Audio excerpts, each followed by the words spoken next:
आज के ज़माने में लगभग हर किसी को काम की तलाश में अपने घर से दूर अनजान शहर में रहना पड़ता है। किसी के लिए ये समय कम होता है, किसी के लिए ज़्यादा, लेकिन कुछ न कुछ समय तो इस तरह से बिताना ही पड़ता है। ऐसी स्थिति में इंसान को अपने रहने के लिए किसी ऐसी जगह की व्यवस्था करनी पड़ती है जहां पर वो कुछ समय के लिए रह सके। इन्हीं सब कारणों से बड़े शहरों में हॉस्टल और अपार्टमेंट्स को रेंट पर देने का अच्छा खासा बिजनेस शुरू है। इस बिजनेस में दोनों ही पार्टी को फायदा रहता है। समस्या तो तब शुरू होती है जब दोनों ही पार्टी में से कोई एक कुछ जरूरी बातों को छुपाता है।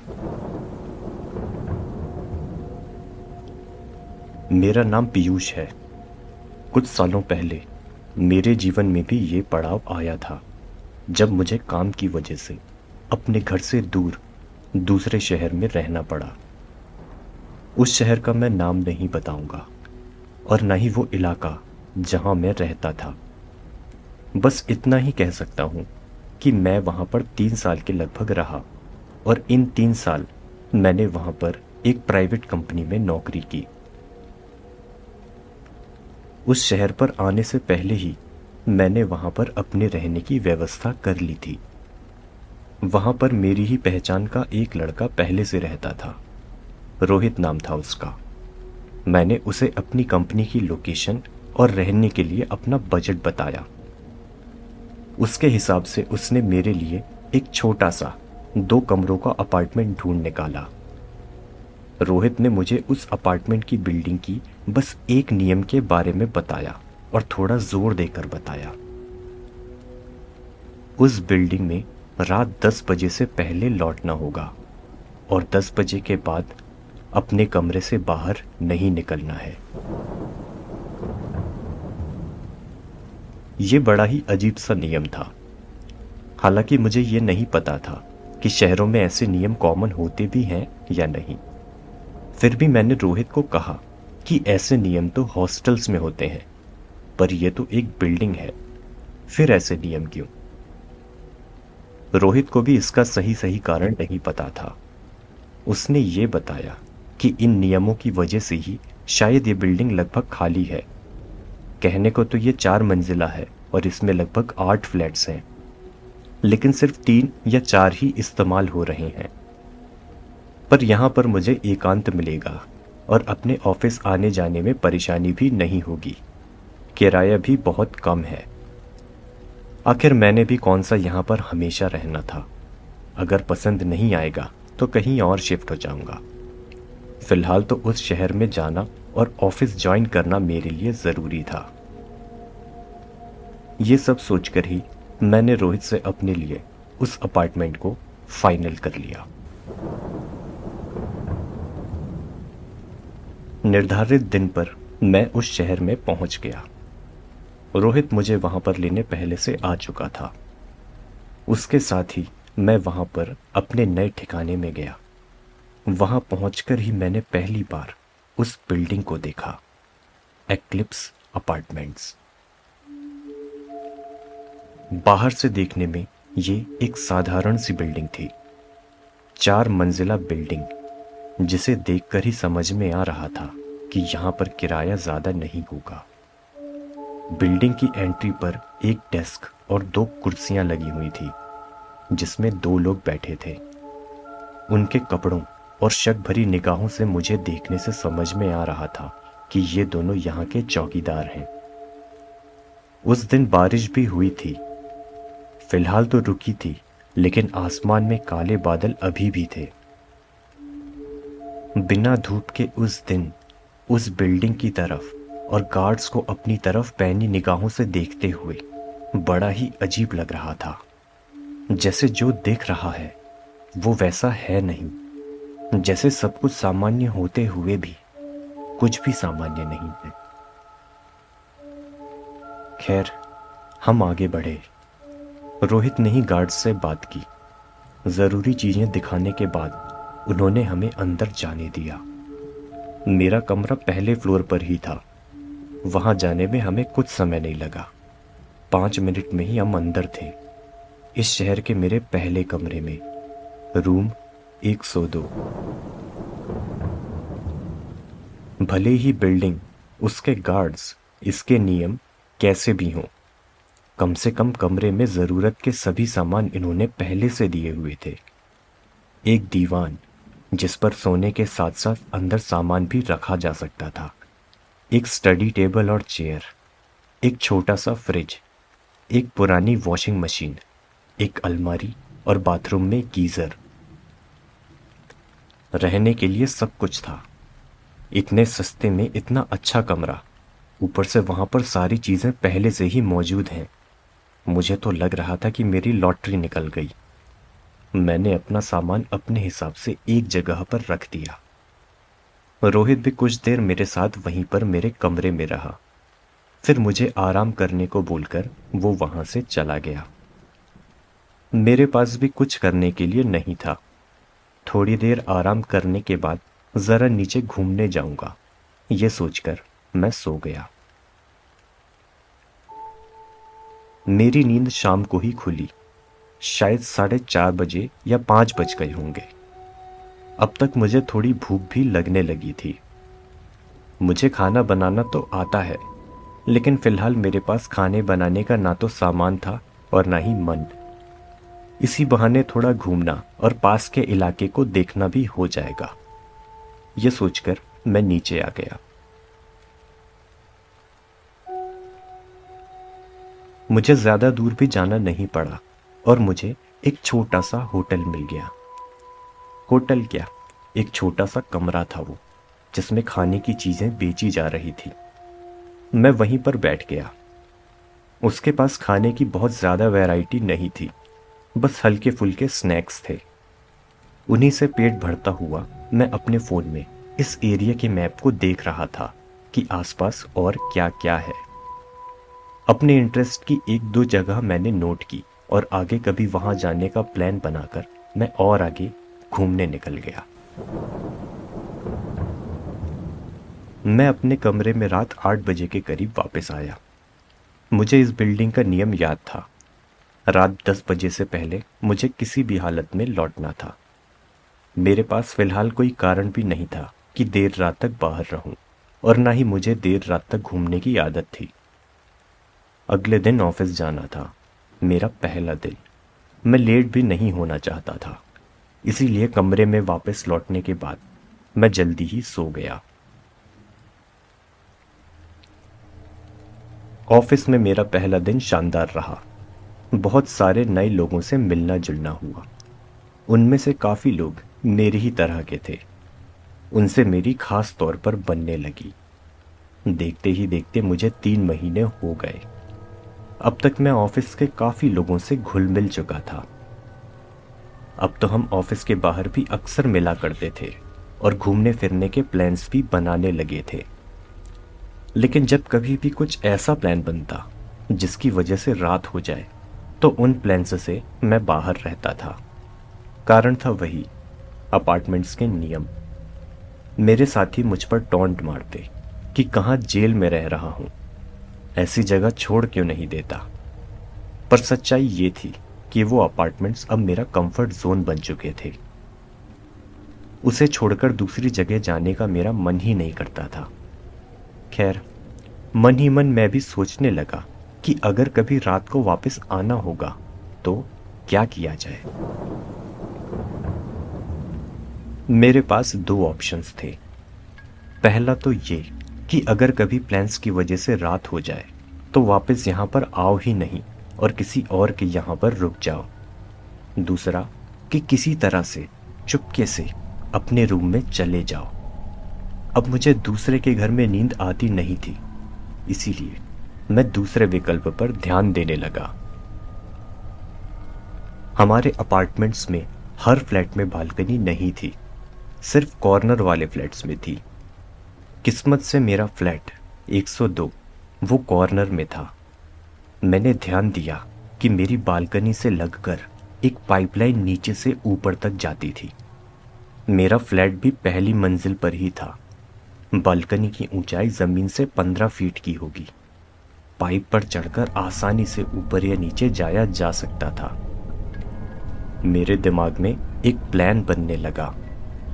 अगर किसी दिन मैं लेट हो जाऊं तो पाइप से चढ़कर आराम से बालकनी में आ सकता हूं, बशर्ते मैं बालकनी का दरवाज़ा खुला रखूं। गार्ड्स को पता भी नहीं चलेगा और मेरा काम भी आसानी से हो जाएगा। अपने प्लान पर खुश होता हुआ मैं अब इंतज़ार कर रहा था कि कब कोई अगला प्रोग्राम ऐसा बने जिसकी वजह से रात हो और मैं अपने इस प्लान को आजमा सकूं। अपने इस प्लान की वजह से ही मुझे वो डरावनी सच्चाई पता चलने वाली थी जिसकी वजह से ये बिल्डिंग, एक्लिप्स अपार्टमेंट्स, इन अजीब नियमों को पाले हुए थी। मुझे ज़्यादा इंतज़ार भी नहीं करना पड़ा। अगले ही हफ्ते ऑफिस वालों ने एक प्रोग्राम बना डाला। शाम 7 से रात 9 बजे की मूवी, फिर उसके बाद डिनर। इसमें रात के 11 तो आराम से बजने थे। मैंने भी इस प्लान को बढ़ चढ़कर समर्थन दिया। लोग तो कंफ्यूज हो गए कि मैं अब रात के प्रोग्राम्स में इतना क्यों इंटरेस्ट दिखा रहा हूँ। क्या मैंने रूम चेंज कर लिया? मैं बस मुस्कुराकर इतना बोल देता, मैं मैनेज कर लूँगा। वो दिन आ गया जब मेरे प्लान की परीक्षा होनी थी। हम लोग ऑफिस से डायरेक्टली मूवी और फिर डिनर पर जाने वाले थे। अपने फ्लैट वापस लौटने का टाइम नहीं था। सारी व्यवस्था मुझे ऑफिस जाने से पहले ही करनी थी। मैंने बालकनी का दरवाज़ा खोला और उसे बस ढक दिया। पीछे मैंने कुछ भारी सामान रख दिया, शायद मेरे कपड़ों का बैग था। उसका बस इतना वजन था कि हवा से दरवाजा खुल नहीं पाता, लेकिन थोड़ा ताकत लगाकर अगर कोई बालकनी से ढकेले तो अंदर आ सकता था। कपड़ों का बैग होने की वजह से दरवाजा खुलने पर बैग के फर्श से घिसने की आवाज भी नहीं आनी थी। मैं कितनी भी रात को वापस आ जाऊं, बिना किसी आवाज के अंदर आ सकता था। सब कुछ सेट करके मैं ऑफिस गया, वहां से मूवी और फिर डिनर। पहली बार मैं भी खुलकर एंजॉय कर रहा था और इस एंजॉयमेंट में टाइम का पता ही नहीं चला। वापस निकलते हुए हमें रात के 12 बज गए और अपार्टमेंट्स तक पहुंचते हुए तो 12:30 हो गए। अब आगे का काम मुझे चुपचाप से करना था।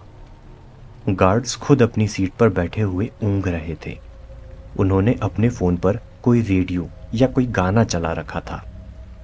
मैं चुपके से उनसे नज़र बचाकर बाउंड्री वॉल कूदकर उन पाइप्स तक पहुंच गया जो मेरे अपार्टमेंट्स की बालकनी तक जाती थी। मैं फिजिकली एकदम फिट हूँ, तो चढ़ने में मुझे कोई परेशानी नहीं हुई। बड़े ही आराम से मैं अपनी बालकनी में पहुंच गया। धीरे से बालकनी का दरवाज़ा खुला और मैं अपने अपार्टमेंट के अंदर था। मैंने धीरे से दरवाज़ा वापस बंद किया और कुंडी लगा दी। अपनी जीत पर खुश होता हुआ मैं बेड पर लेट गया और मुस्कुराने लगा। ये प्लान अच्छा था। अब से रात के प्रोग्राम्स में भी कोई टेंशन नहीं। थोड़ी देर लेटे रहने के बाद मैंने कपड़े चेंज किए और जूते उतारकर उनको रखने लगा। जूते मैं हमेशा अपने अपार्टमेंट्स के बाहर शू रैक में रखता था। आज पहली बार मैंने जूते अंदर उतारे थे।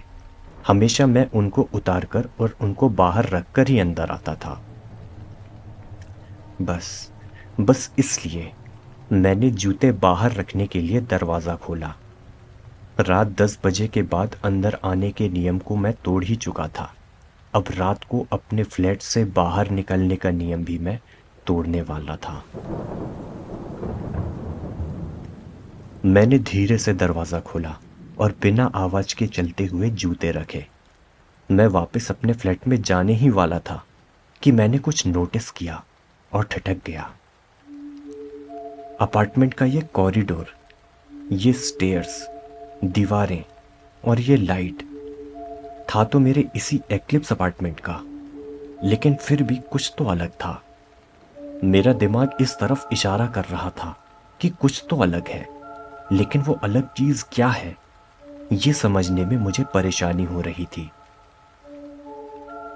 जूते रखकर वापस फ्लैट में जाने के बजाय मैं बाहर निकल आया और कॉरिडोर में चलने लगा।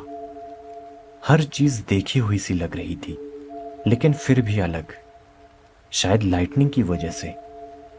आज तक रात में मैं बाहर निकला ही नहीं था। रात में इस लाइट में कैसा लगता है, इसका मुझे अनुभव नहीं था। क्या इसलिए मुझे थोड़ा अलग लग रहा था? नहीं, कुछ और ही था जो अलग था। धीरे धीरे बिना आवाज के चलते हुए मैं फ्लैट 101 के सामने तक पहुंच गया। उसका दरवाजा लॉक नहीं था, बस ढका हुआ था और अंदर से बातचीत की आवाज आ रही थी। अब मैं आपको एक बात बता दूं, यहां इस शहर में आकर मैंने सिर्फ दोस्ती ही नहीं बल्कि दुश्मनी भी की थी। फ्लैट 101 में रहने वालों से मेरी अक्सर किसी न किसी बात पर बहस होती रहती थी। मैं उनके मुंह लगने से बचा करता था, पर अंदर से उनकी बातचीत की आवाज सुनकर मुझसे रहा ना गया और जिज्ञासावश मैं उनकी बातचीत सुनने लगा। ये 102 वाला ज्यादा ही चौधरी बनता है, कुछ करना पड़ेगा इसका। क्या करेगा? मर्डर कर देगा क्या उसका? नहीं, मर्डर तो नहीं, पर कुछ लोगों के साथ चेहरा ढककर उसको पीट तो सकते हैं। अगर उसमें दिमाग होगा तो समझ जाएगा कि क्यों हुआ ऐसा, और अगर दिमाग नहीं भी हुआ तो भी सबसे डर के रहेगा। हाँ, ये तो कर सकते हैं। करता हूं मैं कुछ लोगों से बातें। उनकी बातें सुनकर मुझे गुस्सा आ रहा था। 102 वाला यानी मैं, वो मुझे पीटने की बातें कर रहे थे। उन दोनों को तो मैं अकेला ही पीट सकता था। दरवाजा भी खुला हुआ था। भाड़ में गए अपार्टमेंट्स के नियम। यहां मेरे खिलाफ प्लानिंग हो रही है, मैं चुप क्यों रहूं? उन दोनों को पीटने के इरादे से मैं दरवाजा खोलकर अंदर दाखिल हो गया। जो मैंने देखा वो बिल्कुल ही अनएक्सपेक्टेड था।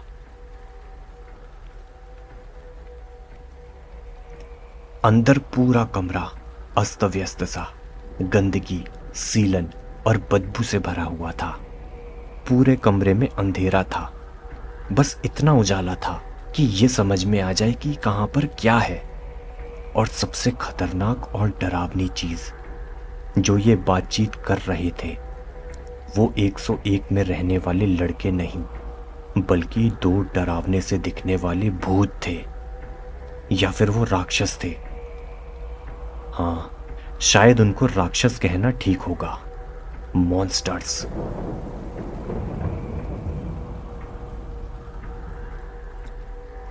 उनके पूरे शरीर पर बाल, लंबे हाथ, लंबे नाखून और पैने दांत थे।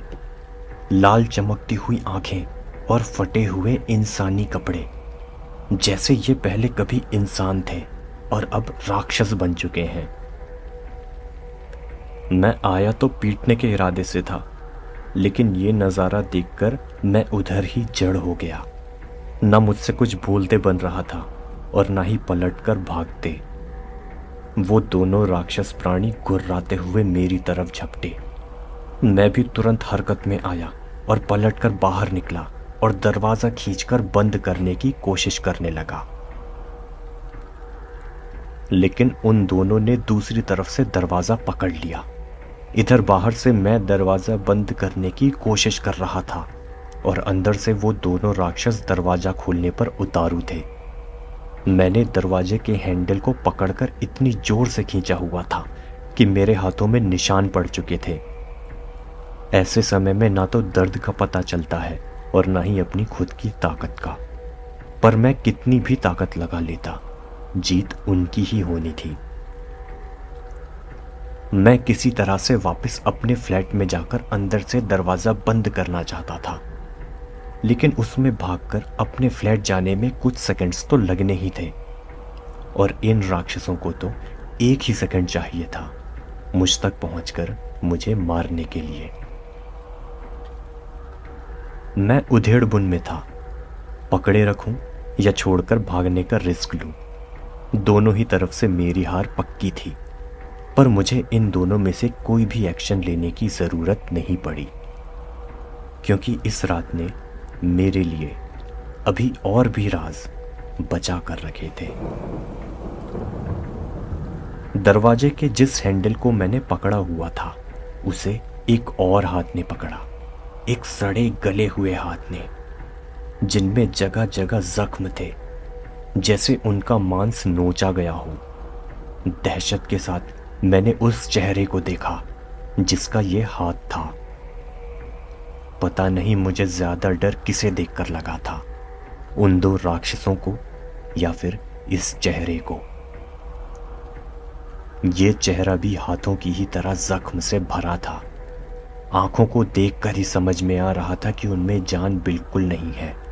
चेहरे पर उदासी और मनहूसियत साफ समझ में आ रही थी। इसके कपड़े भी जगह जगह से नोचे और फटे हुए लग रहे थे। उसको अपनी इतनी पास देखकर मैं चौंक कर और डर कर दूर हो गया। इस वजह से मेरा हाथ दरवाजे के हैंडल से छूट गया, लेकिन इस चीज ने, इस भूत ने दरवाजा पकड़ा हुआ था एक ही हाथ से, और वो राक्षस इसकी वजह से दरवाजा खोल नहीं पा रहे थे। थोड़ा दूर होने पर अब मैं उस भूत को भी पूरा देख पा रहा था। उसके पैर भी जमीन पर नहीं पड़ रहे थे, वो तो जैसे हवा में लटका हुआ था। फिर उस भूत ने मेरी तरफ देखकर एक उदासी भरी आवाज में कहा, 202। 202। उसने मुझे 202 कहा था, लेकिन इसका मुझे क्या करना। मैं भागकर अपने फ्लैट के दरवाजे के पास गया। किसी भी तरह से दरवाजा खोलकर मैं अंदर जाना चाहता था, पर वो दरवाजा खुला ही नहीं। वो तो जैसे जाम हो चुका था। कितना ही मैंने दरवाजा झकझोरा, लेकिन वो टस से मस नहीं हुआ। ये दरवाजा खुलने की उम्मीद ना देखकर मैं सीढ़ियों से ऊपर के फ्लोर में भागा। मैंने देखा ऊपर का फ्लैट 201, उसका दरवाजा भी थोड़ा खुला हुआ था। कहीं तो छुपने की जगह मिली। मैं जल्दी से अंदर घुस गया और दरवाजा लगा दिया। जिनका भी ये फ्लैट है, मैं उनको समझा दूंगा कि मुझे ऐसा क्यों करना पड़ा। दरवाजा बंद करने के बाद मैंने थोड़ी देर वहीं फर्श पर बैठकर राहत की सांस ली। जो कुछ भी अभी अभी मेरे साथ हुआ, मैं उसके बारे में सोचने लगा। ये सब क्या था? क्या ये एक सपना था या फिर कोई हकीकत? क्या इसी कारण से रात में यहां पर बाहर निकलना मना है? क्या बिल्डिंग के मालिक और यहाँ के गार्ड्स को ये पता है कि ये अपार्टमेंट्स भूतिया हैं? क्या इसी वजह से यहाँ का रेंट और यहाँ रहने वाले लोग इतने कम हैं? मेरे मन में दर्जनों सवाल आ रहे थे, पर सबसे पहले मुझे किसी तरह से बस आज की रात काटनी थी। मैंने अनुमान लगाया था कि यहाँ के नियम सिर्फ रात के लिए हैं। सवेरे और दिन में ऐसी कोई मनाही नहीं है, तो सुबह तक तो सब कुछ ठीक हो जाना चाहिए। अब बस मुझे रात काटनी थी।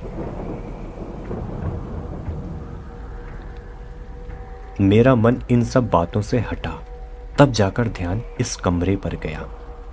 जितनी जोर से मैंने दरवाजा लगाया और जितनी जोर की आवाज हुई थी, उस हिसाब से फ्लैट में रहने वालों को उठ जाना चाहिए था, लेकिन यहां तो शमशान की जैसी शांति थी।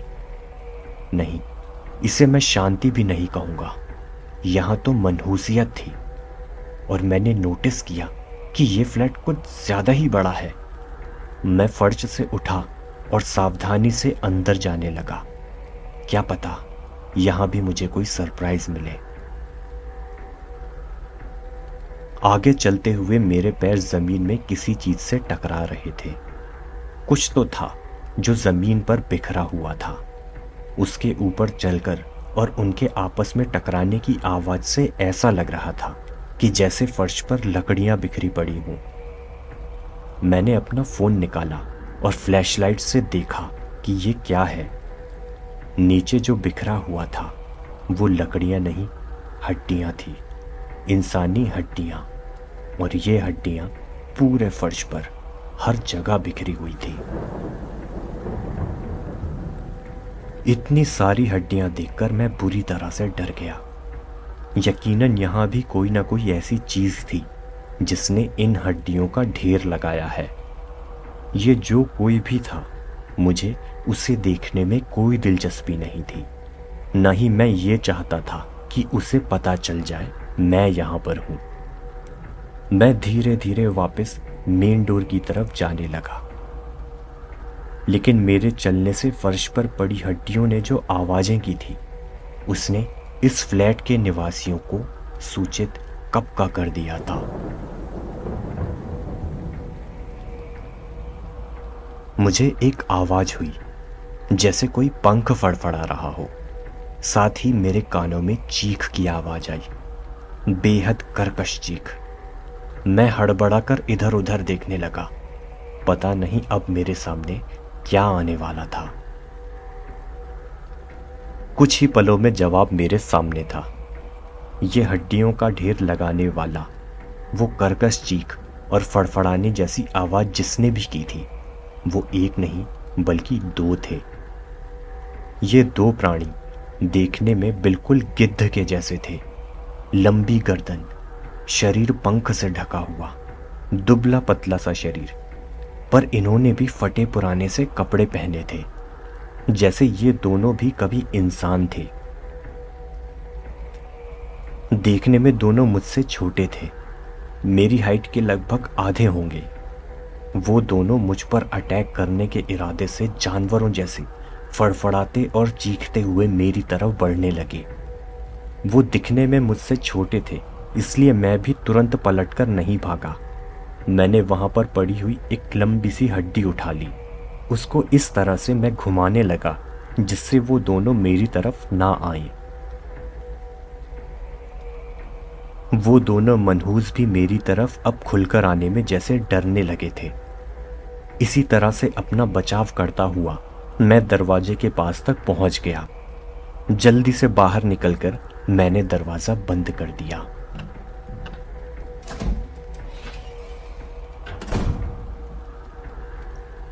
मैं अब वापस बाहर था, कॉरिडोर में। नीचे वो भूत अभी भी दरवाजे को पकड़े हुए था। मेरी तरफ देखते हुए उसने फिर से कहा, 202। क्या ये मुझे रूम 202 में जाने के लिए कह रहा था?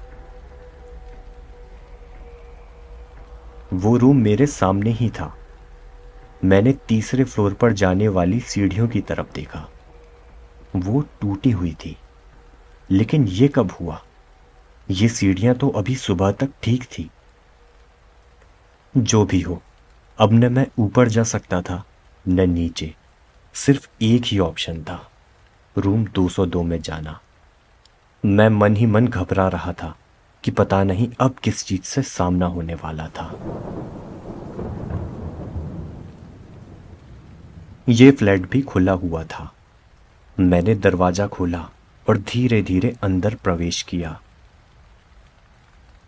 इस कमरे में भी पूरा अंधेरा था, लेकिन ये कमरा सामान्य लग रहा था। बाकी के कमरों के जैसे इसमें सीलन और बदबू नहीं थी, पर यह कमरा जैसे उदासी से भरा हुआ था। जैसे इस फ्लैट में जो भी रहेगा हमेशा उदास होगा। बाहर की कोई भी आवाज यहां अंदर नहीं आ रही थी। अनोखी शांति थी यहां। इस शांति को फिर आहिस्ता से तोड़ा एक आवाज ने। ये रोने की आवाज थी, सुबकने, सिसकियों की आवाज। अंदर के कमरे से आ रही थी ये आवाज। मैं धीरे धीरे इस आवाज की तरफ बढ़ने लगा। जिस कमरे से ये आवाज आ रही थी उसका दरवाजा भी लगा हुआ था। क्या मैं दरवाजा खोलकर देखूं या नहीं? मुझे डर था कि कहीं इस दरवाजे के पीछे भी कोई भयानक राक्षस ना हो। लेकिन यह कमरा बाकियों से थोड़ा अलग था। शायद इसलिए मुझे कहीं ना कहीं ये कॉन्फिडेंस था कि यहाँ मुझे खतरा नहीं है। मैंने दरवाजा आहिस्ता से खोल दिया। अंदर से सिसकने की जो आवाज आ रही थी वो किसी इंसान की नहीं थी। ये आवाज एक लाश से आ रही थी। पंखे से बंधे फांसी के फंदे में झूलती हुई एक लाश से। ये लाश रो रही थी। मैंने तुरंत दरवाजा वापस से बंद कर दिया। ये क्या देखा मैंने? इतने कम समय में राक्षस और भूत के देखे जाने से मेरा सिर भारी होने लगा। पूरा फ्लैट मुझे घूमता हुआ सा लगने लगा। मुझ पर बेहोशी छाने लगी और मैं चक्कर खाकर वहीं पर गिर गया।